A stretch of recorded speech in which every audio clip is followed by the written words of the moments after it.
Good evening, guys. Welcome back to my channel. And today we will be doing chapter number 6, that is special areas of auditing. So, in this particular chapter, you need to remember just three words, that is cost audit, tax audit and management audit. मतलब अगर तुम्हें name से ही समझ में आ रहा होगा कि हम किस चीज का ऑडिटिंग करने वाले। जनरल ऑडिटिंग जो हम बोलते हैं auditing, it is the examination of financial statement as a whole. ठीक है, जहाँ पे हम हर एलिमेंट उसका चेक करते हैं depending upon its materiality. But in this particular chapter we will be talking about some specific types of auditing and why it is done, why it is important.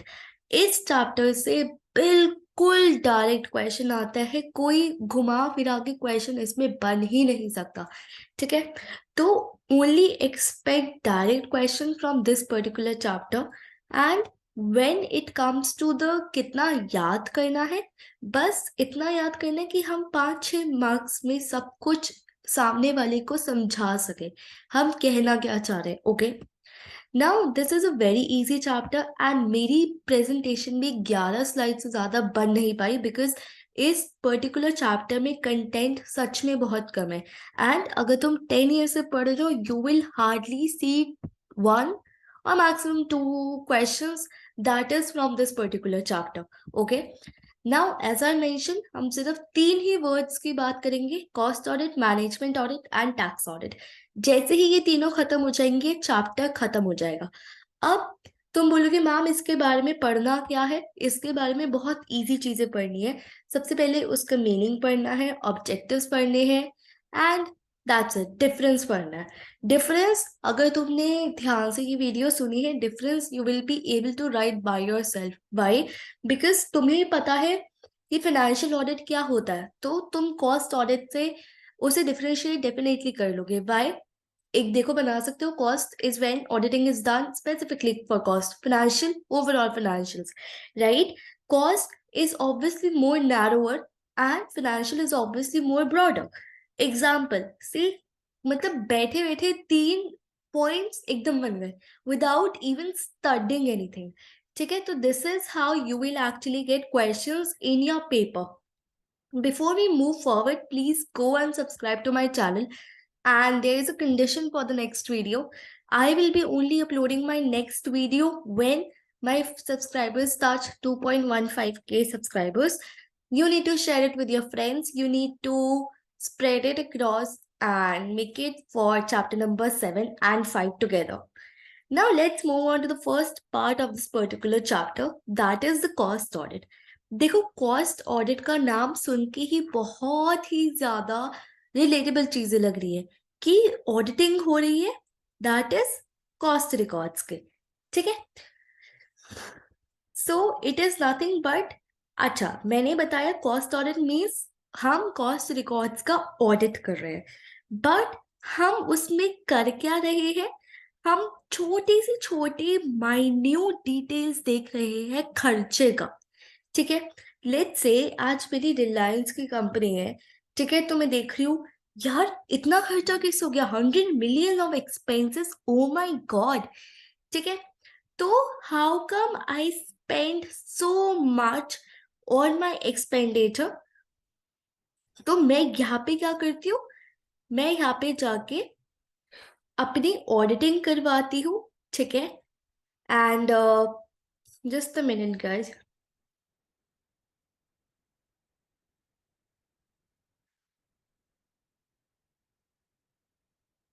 Okay, so मैं यहाँ पे क्या करती हूँ, मैं अपनी कॉस्ट ऑडिट करवाती हूँ in order to see my efficiency. And the best part is that ये पोस्टमार्टम नहीं होती। फॉर एग्जाम्पल, फाइनेंशियल ऑडिटिंग कब होती है?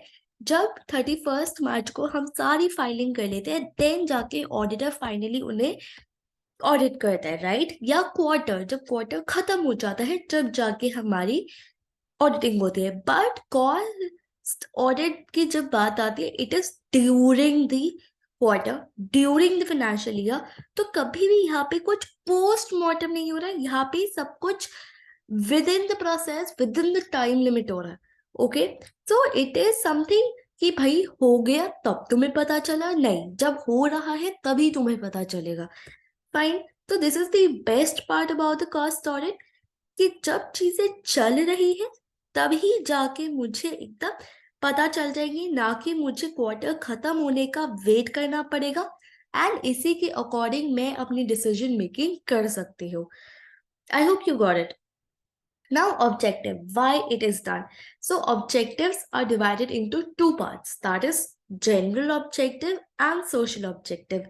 जनरल ऑब्जेक्टिव, ऑब्जेक्टिव का मतलब होता है क्यों हम ये काम कर रहे हैं। सो बेसिकली हम कॉस्ट ऑडिट क्यों कर रहे होंगे, टू डिटरमाइन इन्वेंटरी वैल्यूएशन, कोई एरर या फ्रॉड नहीं है, या कोई एबनॉर्मल लॉस हो रहा है तो वो क्यों हो रहा है, किसकी वजह से हो रहा है।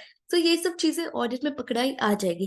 क्या ऑप्टिमम यूटिलाइजेशन हो रही है, कहीं पता चले जो मैं खर्चा एक कस्टमर पे कर रही हूँ 100 रुपए का, वो मुझे जाके सिर्फ 20 रुपए फेच कर रहा है।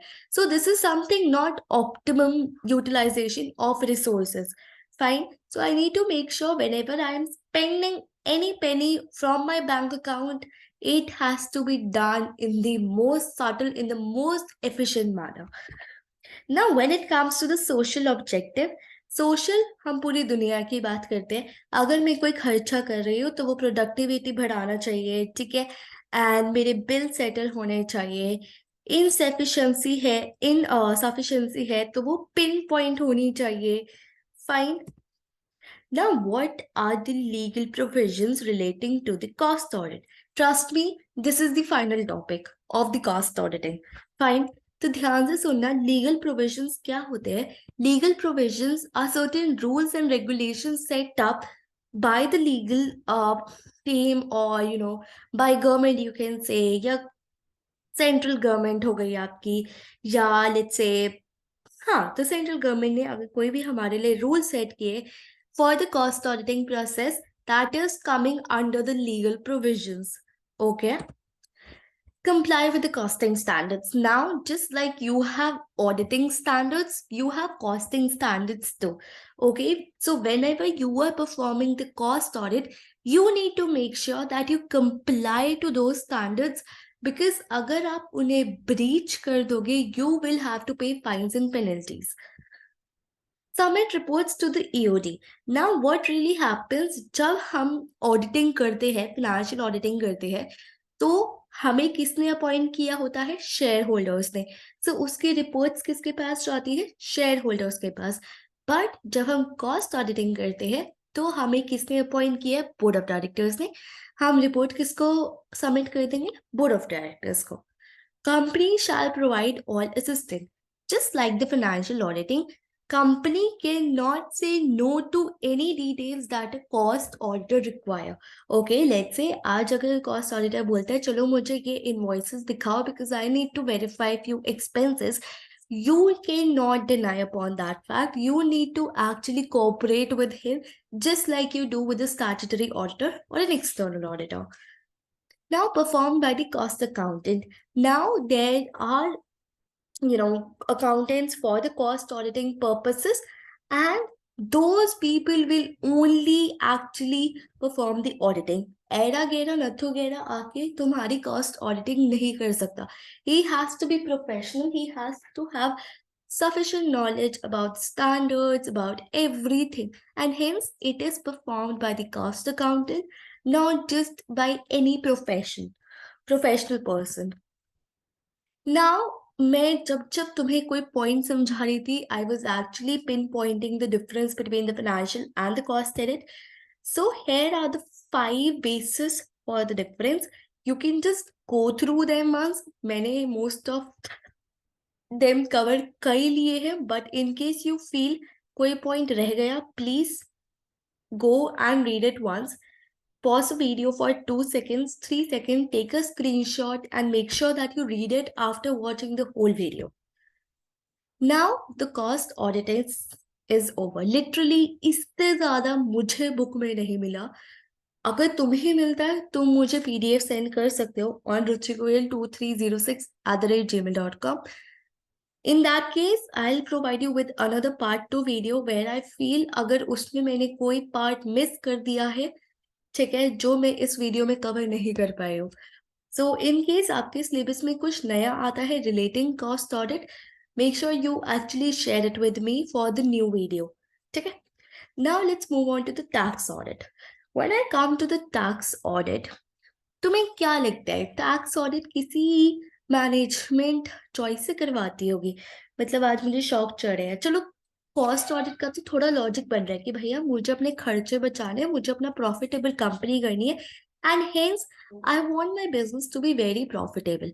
But when it comes to the tax audit, देखो एक पर्पस हो सकता है कि मुझे टैक्स बचाना है, टैक्स में कैसे बचा सकते हो वो चलो वो मेरा सीए बता देगा, बट मैं ऑडिटिंग क्यों करवाऊँ टैक्स ऑडिट, मतलब क्या जरूरत है? ठीक है, मैं बताती हूँ क्या जरूरत है।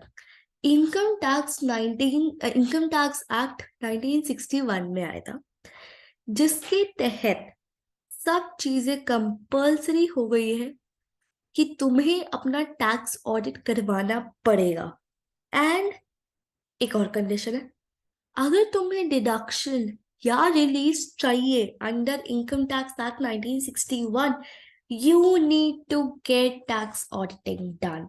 सो इंडिया वालों को जब तक सर पे डंडा नहीं पड़ता, लेट्स से कार इंश्योरेंस, जब तक सर पे डंडा नहीं पड़ता हम चीजें नहीं करवाएंगे, हम अपना खर्चा बचाएंगे। बट यही डंडा किसने मारा? इनकम टैक्स एक्ट 1961 में, जिसकी वजह से डिडक्शन एंड रिलीव्स को अगर तुम्हें क्लेम करना है तो तुम्हें टैक्स ऑडिट करवाना पड़ेगा।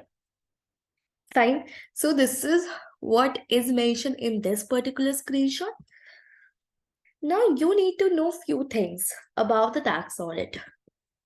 Tax audit is compulsory for individual who is earning sales turnover of 40 lakhs or a company of 40 lakhs, professional receipts अगर तुम्हारी 10 lakhs के beyond है.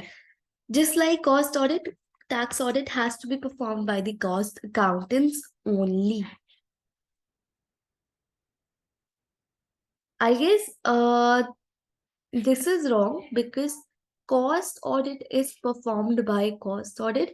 A chartered accountant performs the tax audit. Okay. So please make a correction over here that a chartered accountant CA is allowed to perform the tax audit. So you need to submit the audit reports if you are an individual, then 31st October. If you're a company, then 30th November. It is not compulsory for the people who are not liable to pay income tax return. For example, if I just tell you agricultural income, तो ये एक ऐसी income होती है जहाँ पे आपको income tax return नहीं भरना होता। अगर आप रिटर्न ही नहीं फाइल करो तो आप ऑडिट कैसे करवाओगे?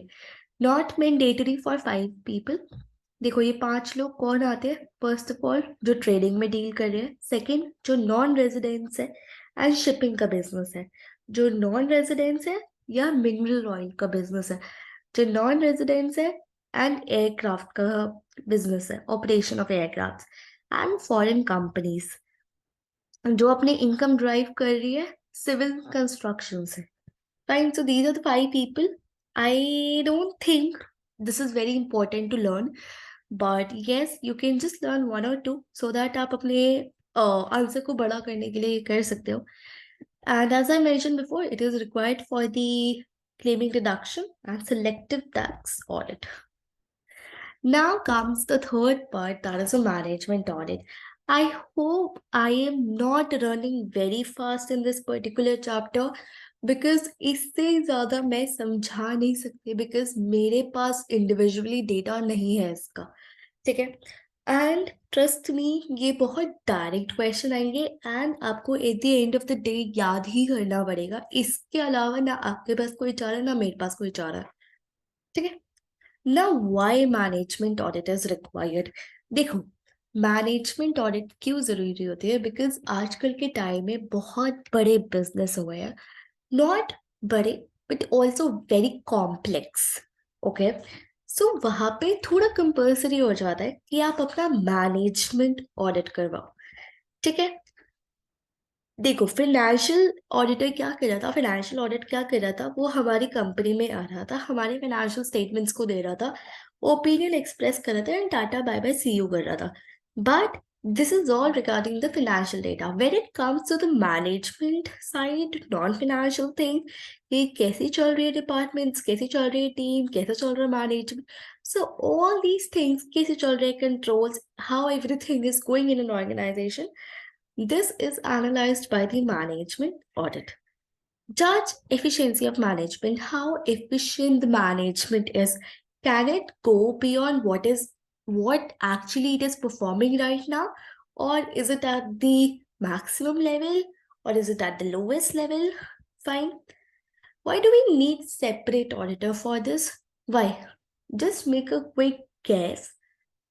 Why do we need a separate auditor? क्यों हमारा स्टैट्यूटरी ऑडिटर ये नहीं कर सकता, या जो बंदा टैक्स ऑडिट करने आ रहा है वो नहीं कर सकता?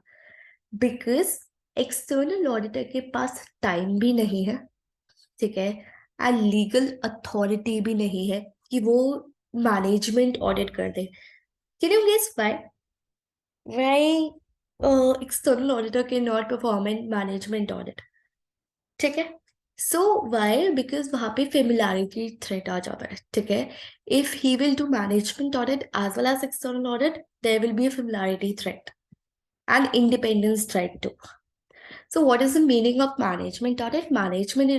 Audit is a comprehensive examination, ठीक है, of an enterprise. So हम पूरा का पूरा enterprise देख रहे हैं as a whole to appraise its organized structure. कभी कभार जरूरी होता है कि मैनेजमेंट 10 ब्रांचेस खोल के बैठी है when it can actually perform its all functions in one branch. तो कभी कभी हम ऑर्गेनाइजेशन के स्ट्रक्चर को एक्सपैंड करते हैं, कभी कभी उसे कम करते हैं. पॉलिसीज, मे बी कुछ पॉलिसीज बेकार हो, या जो एग्जिस्टिंग पॉलिसीज है उनमें कुछ चेंजेस लाना हो जो मैनेजमेंट लॉन्ग टाइम से नहीं ला रही है, ठीक है. So all these areas are actually analysed under management audit. What all areas will be covered? First of all, क्या एम्स है, क्या ऑब्जेक्टिव्स है, क्या ऑर्गेनाइजेशन फुलफिल करना चाह रही है, कहाँ पे पहुंची है, कितना टाइम लगेगा, क्यों अभी तक ऑब्जेक्टिव्स फुलफिल नहीं हुए, ठीक है. So it's a detailed analysis. Whether it was successful in adopting tech changes. Company अगर डायनामिक नहीं होगी, कंपनी अगर फास्ट मूविंग नहीं होगी, तो वो सबसे पहले पीछे छूट जा रही है because of tech changes. Nokia, classic example. Management structure is suitable to meet its objective. As I mentioned, कभी-कभी expansion की भी जरूरत पड़ जाती है. Efficiency, टॉप मैनेजमेंट बहुत एफिशिएंट है, बहुत अच्छे अच्छे डायरेक्टर सीईओ बैठे हुए, इतने अच्छे टॉप डिसीजन ले रहे हैं, बट लोएस्ट लेवल नल्ला है, कुछ काम नहीं कर रहा है, ठीक है. Entities market share. Why market share is limited? Why it is not expanding? If it needs expanding, how will it be possible? Okay. Now, these are the two conditions for the next video. The chapter is over and that's it from my end. Go and watch it again in case आपको नहीं समझ में आया कोई topic. But this is very easy chapter. So thank you so much. Have a great day. All the best for your exam. I hope my playlist is actually helping you for your exam. Please write down in the comment section whether it was useful or not. Thank you so much. Have a great day. Bye-bye.